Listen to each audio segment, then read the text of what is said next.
Mahirap talaga yan sa pamilya. My goodness, nakikita mo yung autistic na bata. Hands-on ka talaga at mababago ang takbo ng pamilya kung meron kang isang autistic na bata or kasama sa pamilya.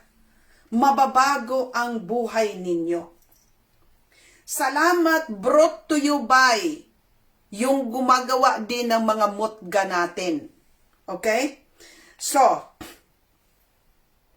nakakalungkot to, no? Nakakalungkot talaga. Basahin natin, ha?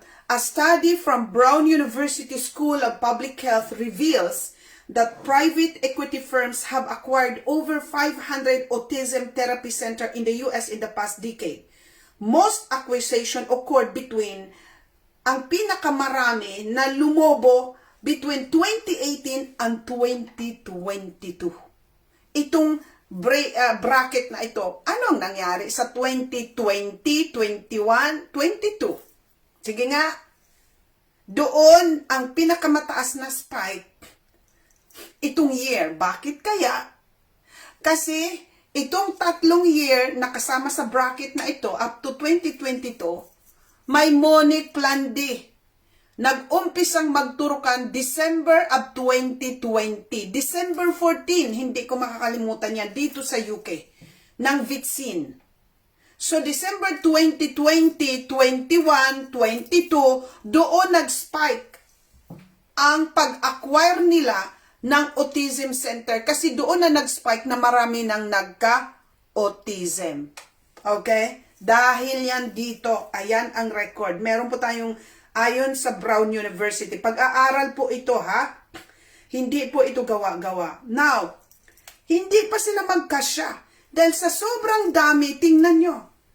Kaya, wag nyo nang ang mga anakis ninyo bigyan nitong DAL. Imagine, mga kababayan, ang Barbie officially launches complete with headphones, a communication tablet, and a fidget spinner.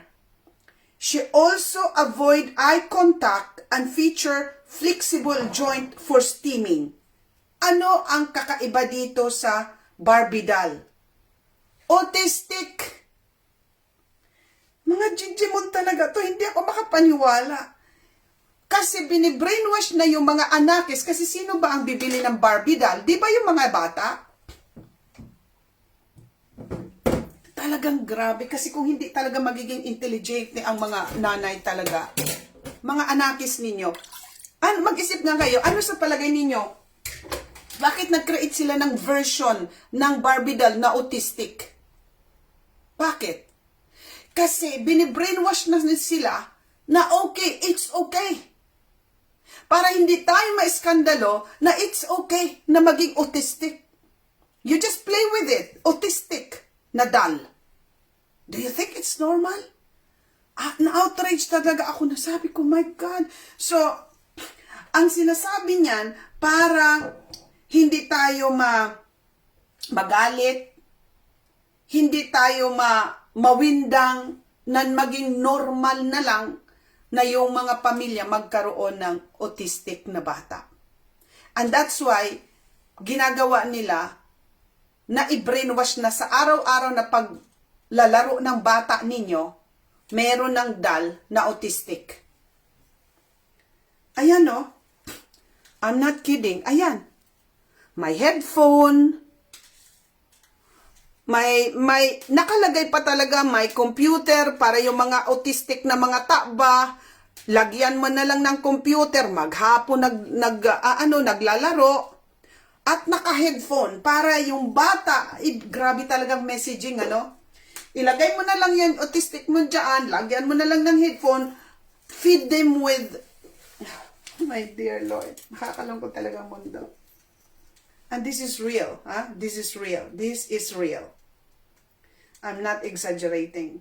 At lahat target ang mga takba ninyo. Now, dito na tayo sa ating, there are now 13 studies.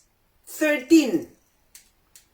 Kinumpara nila sa pag-aaral na ito, yung mga takba na navitsinan at yung mga takba na hindi navitsinan. At yung mga bata na nabitsinan, ang dami nilang kitsa. Ang dami-dami nilang kitsa. And hindi lang po yan, mas sakitin po sila. Ano dito? Okay? Basahin muna natin itong report ng McCulloch Foundation. Paper just came out. They found that infants, two-month-old infants, if they got all 6 of the CDC recommended vaccines compared to the unvaccinated, they suffered about a 68% increased odds of dying in the following month compared to the unvaccinated. So it appears that not only, and so there's been 12 Mga ka-curious, it's not a joke. It's not a joke. Ito po yung pag-aaral. Isa sa pag-aaral. Kinumpare po nila, ito yung graph na doon sa binanggit na pag-aaral ng McCulloch Foundation. Okay? Yung mga bata, ito yung mga graph, kinukumpare nila yung mga hindi natuslukan at sa mga natuslukan. Okay? Imaginein mo, 6 lang yung 2 months old.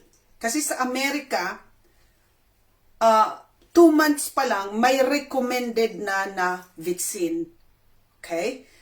And I will just remind you again na sa Amerika, yung 72 na require na itusok sa mga bata, 72 na ganyan, binawasan nila, ginawa na lang, 11 na lang. 11 na lang. So, ilan? 50?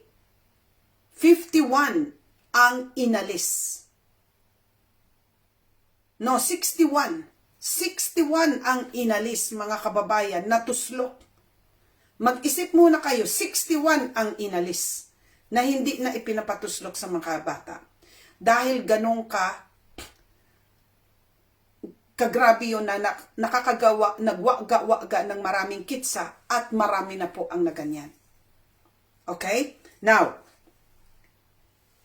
sa 2 buwan na gulang ng anak, yung mga nakaka-receive ng 6 na tuslok, kinumpara nila sa bagong silang na walang tuslok. At ayon sa pag-aaral na ito,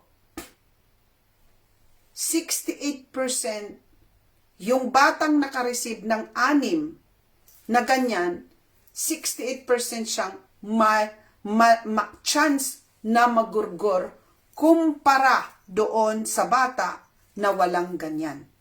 Sana maliwanag po yan.